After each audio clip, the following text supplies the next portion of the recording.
আলাইকুম এভরিওয়ান, কেমন আছেন সবাই? আশা করি আপনারা সবাই ভালো আছেন।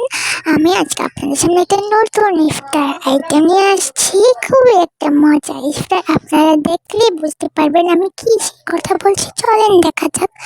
আমি প্রথমে একটা বাটির মধ্যে কিছু চিড়া নিয়ে নিচ্ছি। চিড়া যেটা সবাই ঘরেই থাকে, পরিমাণ মতো আমি চিড়া নিয়ে নিলাম। তারপর আমি চিড়ার মধ্যে কিছু দই দিয়ে দিচ্ছি। দইটা আপনারা স্বাদ মতোই নেবেন। আমি আমার স্বাদ মতো দইটা নিয়েছি।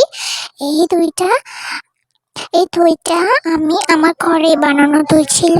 তারপর আমি এই দইটার মধ্যে আগে থেকে কুচি করা কিছু খেজুর দিয়ে দিয়েছি। খেজুর দেওয়ার পর আমি কলা কুচি দিয়েছি এটার মধ্যে।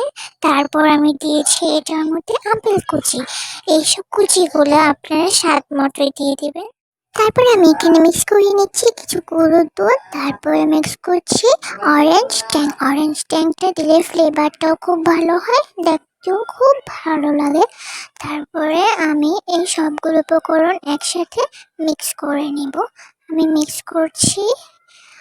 মিক্স করার পর দেখেন বন্ধুরা কত সুন্দর হয়েছে, দেখতেও খুব ভালো, খেতেও খুব মজা। আমার ভিডিওটি যদি ভালো লেগে থাকে তাহলে প্লিজ লাইক করে শেয়ার করবেন। Bye bye.